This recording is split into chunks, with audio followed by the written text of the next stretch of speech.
العليم من الشيطان الرجيم. لله ما في السماوات وما في الأرض وإن تبدوا ما في أنفسكم أو تخفوه يحاسبكم به الله فيغفر لمن يشاء ويعذب من يشاء والله على كل شيء قدير.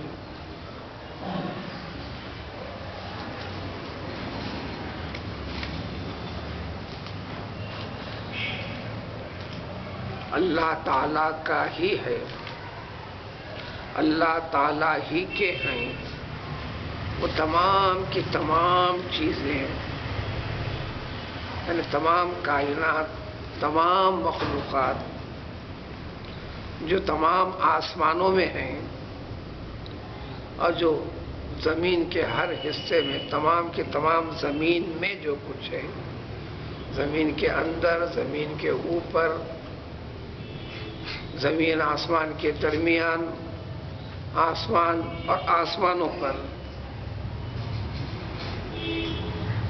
آسمانوں کے اوپر،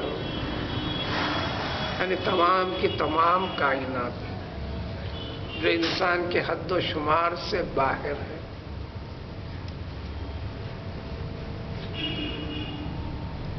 اس کی کچھ حقیقتیں کم و بیش ہر پیغمبر علیہ الصلوۃ والسلام کو روحانی اعتبار سے اللہ تعالیٰ کی قدرت کا نظام صرف انبیاء کرام علیہ الصلوۃ والسلام کو بتایا گیا ہے. روحانی اعتبار سے یعنی خوابوں کی دنیا. انبیاء کرام علیہ الصلوۃ والسلام کے خواب حقیقت پر ہوتے ہیں. وحی کے طریقوں میں سے ایک طریقہ ہر نبی کے لیے خواب کے ذریعے سے بھی تھا، ہے، اس کے اوپر یقین ہے. دنیا کی ابتدا سے جو بھی ایمان رکھا ہے اس کے اوپر ایمان رکھا ہے، لیکن مخصوص طور پر ہمارے پیغمبر علیہ الصلوۃ والسلام کو وہ خواب کے ذریعے سے بھی، اسی کا نام ہے معراج. ہر نبی کو ہوئی ہے لیکن روحانی اعتبار سے، جسمانی اعتبار سے نہیں. ہمارے پیغمبر صلی اللہ علیہ وسلم کو کوئی 23 مرتبہ معراج ہوئی ہے خوابوں کے ذریعے سے. ان میں سے ایک روح اور جسم کے ساتھ ہوئی ہے. تو اس کے اندر اللہ تبارک تعالیٰ کی ساری قدرت، کائنات کی حقیقت کو بتلایا گیا. اس سے ہٹ کر، ان سے قریب تر، یعنی دیگر انبیاء کرام علیہ الصلوۃ والسلام کے مقابلے میں زیادہ، لیکن آخر الزماں پیغمبر علیہ الصلوۃ والسلام کے مقابلے میں کم. حضرت ابراہیم علیہ الصلوۃ والسلام کے لیے اعلان ہوا کذالک نری ملکوت السماوات والارض. اللہ تعالیٰ کی قدرت، بادشاہت، سلطنت ہم نے ابراہیم علیہ الصلوۃ والسلام کو بھی بتایا ہے. الغرض ان میں جو کچھ بھی ہے، جو انسان جانتا ہے، نہیں جانتا ہے، جو دیکھا ہے، نہیں دیکھا ہے، خود آج کے انسان کو بھی، محقق انسان کو بھی اعتراف ہے پوری کائنات کی حقیقت تک ہم اپنے مشاہدے، اپنے علم کے ذریعے سے نہیں پہنچے ہیں. مسلسل جد و جہد ہے. جہاں تک انتہا ہوتی ہے انہیں سمجھ میں آتا ہے کہ اس کے بعد بھی کچھ اور ابتدا ہے. پھر اس سے آگے بڑھتے ہیں تو پھر سمجھ میں آتا ہے کہ اس کے بعد بھی ابتدا ہے. تو ان تمام چیزوں کا یہ مفہوم لانا ہے اس کے اندر. صرف اور صرف اللہ تعالیٰ ہی کا ہے سب کچھ، یعنی ساری کائنات اور قدرت اللہ تعالیٰ کی ہے. اس میں انسان بھی، انسان کو بتانے کے لیے سب کچھ اللہ تعالیٰ کا ہے تو اس کا نظام مقرر کرنا اللہ تعالیٰ کا کام ہے، اصول اور قاعدے مرتب کر کے بتانا اللہ تعالیٰ کی قدرت کا کام ہے۔ تو لہذا تمہارے لیے کیا سوچنا، کیا اعتقاد رکھنا، کیا کرنا، جو طریقے بتاتے ہیں جس کا نام دین ہے، ایمان ہے، وہی ذات بتاتی ہے اللہ تعالیٰ کی، اور وہ انسان کے لیے ضروری ہے۔ جو اس کے خلاف کرتا ہے اسی کا نام گناہ ہے، اسی کا نام نافرمانی ہے۔ اس آیت سے متصل والی آیت کے اندر انسان کو آپسی معاملات کے اندر گواہ کے، شہادت کے اور کوئی حقیقت کو نہ چھپانے کا حکم خداوندی ہوا تھا۔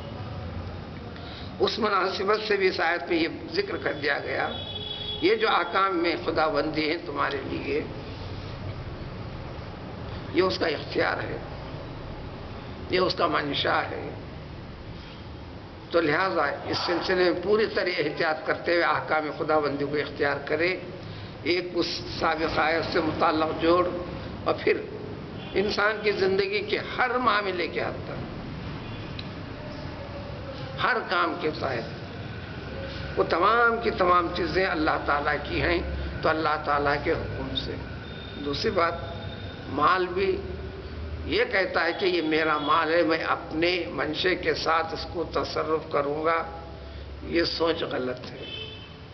اللہ نے تصرف کرنے کے لیے عطا کیا ہے، لیکن وہ تصرف کرنا یعنی استعمال میں لانا، جیسا چاہے کرنا، یہ بھی اللہ تعالیٰ کے بتائے ہوئے طریقے سے ہونا ہے۔ اس طریقے سے جب ہٹے گا اسی کا نام گناہ ہے، اسی کا نام نافرمانی ہے، وہی وجہ قابل عذاب بن جاتی ہے۔ تو سب کچھ اللہ تعالیٰ کا یہ یقین رکھیں، اور سب کچھ اللہ تعالیٰ کا ہے، اس میں اختیار اسی کا ہے، اس میں قانون بنانے کا اختیار ہے، حکم دینے کا اختیار اسی کا ہے۔ تو اس کا حکم کہاں تک پہنچتا ہے؟ وَإِن تُبْدُوا مَا فِي أَنفُسِكُمْ، تم اپنے نفس کے اندر، دلوں کے اندر بھی جو کچھ ہے، انسان کے دل میں وسوسے آتے ہیں، خیالات آتے ہیں، کئی فکریں پیدا ہوتی ہیں،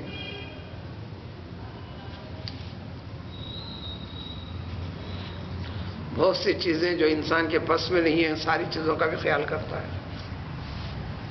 فلاں کے ساتھ ایسا کروں گا یہ بھی خیال کرتا ہے، فلاں کے ساتھ بھلا کروں گا یہ بھی خیال کرتا ہے، فلاں کو نقصان پہنچانے کا ارادہ کرتا ہے، بھلے نہ پہنچایا ہو، فلاں کی ہلاکت و بربادی کی تمنا کرتا ہے۔ یہ سب دلی خیالات، فلاں کی خیر خواہی کے متعلق چاہتا ہے، کسی کو اچھا ہوتا ہوا پسند کرتا ہے، کسی کی اچھائی کے بارے میں حقیقی تمنا رکھتا ہے، کسی کی بربادی کے بارے میں کہتا ہے، دل میں آتا ہے۔ وہ دل والی کیفیت کو کبھی کبھی آگے بڑھ کر زبان پر بھی لاتا ہے، یعنی کلام کے ذریعے سے بھی ذکر کر دیتا ہے، بھلے وہ دعا کی شکل میں ہو یا اپنے غیظ و غضب کا اظہار کرنے کے لیے ہو، زبان سے کہہ دیا۔ اور کبھی وقت ملتا ہے تو اس کو عملی طور پر کر گزرتا ہے، چاہے نتیجہ اس کے موافق میں ہو یا نہ ہو۔ یہ ایک قسم کا ہے۔ اور ایک چیز، بیسوں چیزیں خیال کرتا ہے، لیکن جب وقت کرنے کا آتا ہے تو کرنے کی ہمت نہیں ہوتی، پیچھے ہٹ جاتا ہے، کرتا نہیں۔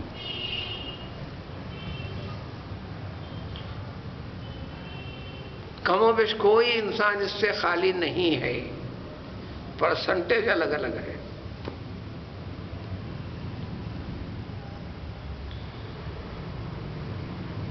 حد سے زیادہ جب بڑھ جاتا ہے تو وہ ظاہری طور پر بھی اس کے لیے بھی ہلاکت کا باعث بن جاتا ہے،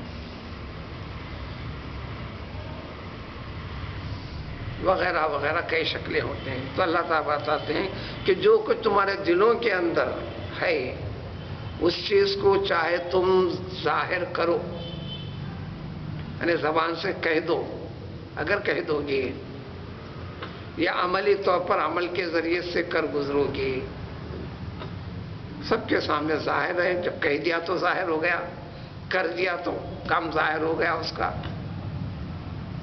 چاہے وہ اچھا ہو کہ برا ہو. تو یاد رکھو انسانوں کہ اللہ تعالیٰ ان چیزوں کو بھی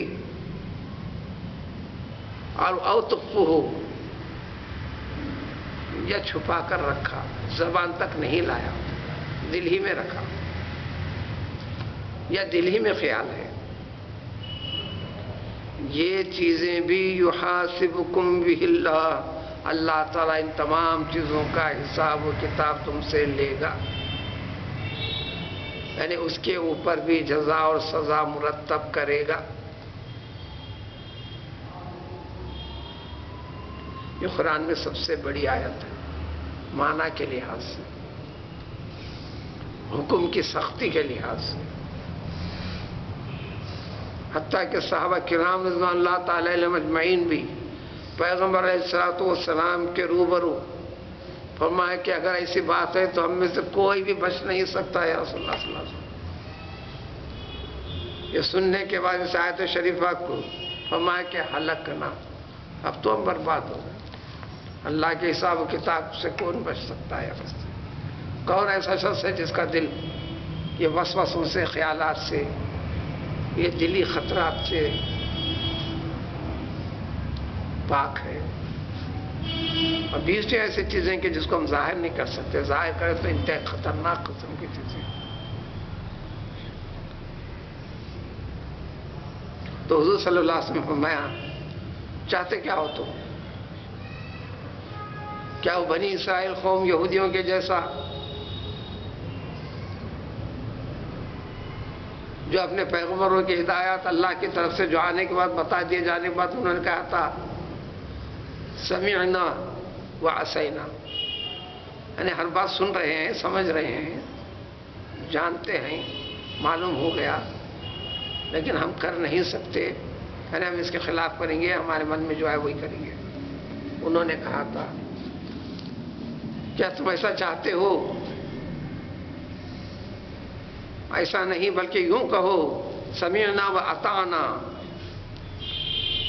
ہم اطاعت کریں گے. بس رب کا اعلان ہے، اللہ تعالیٰ کا حکم ہے، ہم اس کو قبول کرتے ہیں، مانتے ہیں، اقرار کرو. اس کے بعد رحمت للعالمین صلی اللہ علیہ وسلم کے طفیل میں اللہ تبارک تعالیٰ نے بتلایا. اب اس کی ایک آیت کے بعد آئے گا لا یکلف اللہ نفسا الا وسعها، انسان کے بس سے، طاقت اور قوت سے باہر کی جو چیزیں انسان سے سرزد ہوتی ہیں، اللہ تعالیٰ اس کے اوپر تمہیں مشقت نہیں ڈالے گا. تو اب نتیجہ فیصلہ یہ ہوا کہ انسان کے وہ ارادے جو سوچتا ہے کرنے کا، جب وہ وقت آ جاتا ہے، موقع فراہم ہو جاتا ہے، تو یقیناً کرے گا بھی، کرنے کی ہمت رکھتا ہے، آگے بڑھنا چاہتا ہے، بڑھے گا بھی. لیکن موقع آیا نہیں، ارادہ کر لیا ایسا، وہ ارادے کو اگر وقت موقع ملے تو کرنے کی ہی ہمت رکھا ہے، عزم رکھا ہے، تو نہ کر کے بھی کیے جیسا یہ قابل محاسبہ ہے، قابل حساب ہے. البتہ ایسی چیزیں جو سوچا، خیال کیا، تو اچھی یا بری جو بھی ہے، لیکن وقت آنے پر وہ کرا نہیں، کرنے کی ہمت نہیں ہے، سوچتا ہے، خیال کرتا ہے، تو اس کے اوپر مواخذہ، گرفت، پکڑ نہیں ہے. پیغمبر صلی اللہ علیہ وسلم اس کے بعد اس آیت شریفہ کی وضاحت میں فرمایا آپ کا فرمان اللہ تعالیٰ کی طرف سے ہی ہوتا ہے. ان اللہ تجاوز عن امتی ما لم تعمل انفس، ہاں دلوں کے اندر جو آیا تھا اس کے اوپر وہ عمل نہیں کیا، صرف دل کے اندر تک بات رہ گئی، عملی طور پر نہیں کیا، تو ایسی چیزوں کو اللہ تبارک تعالیٰ درگزر فرماتے ہیں۔ لیکن اس کے اندر پہلو بتا دیا گیا، کیا تو نہیں لیکن کرنے کی ہمت رکھا تھا، موقع فراہم نہیں ہوا، اگر ہوتا تو کر گزرتا تھا، ایسا پختہ ارادہ یہ بھی قابل حساب و کتاب میں ہے۔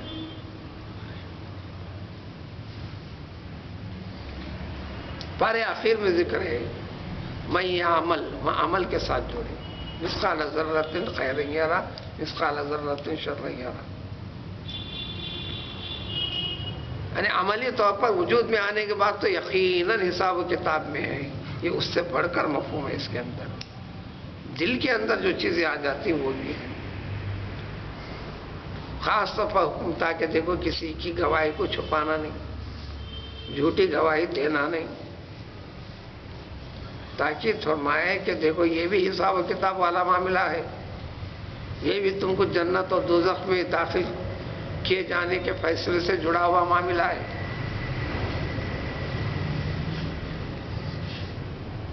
فَيَغْفِرُ لِمَن يَشَاءُ، اب اللہ تعالیٰ جو حساب جو اس کے دلی خیالات تھے ان خیالات کے اوپر اگر وہ توبہ کر لیتا ہے، یہ نکالنا پڑے گا مفہوم، تو اللہ تعالیٰ جس کو چاہیں گے معاف کریں گے، یعنی وہ بھی قابل حساب و کتاب ہیں۔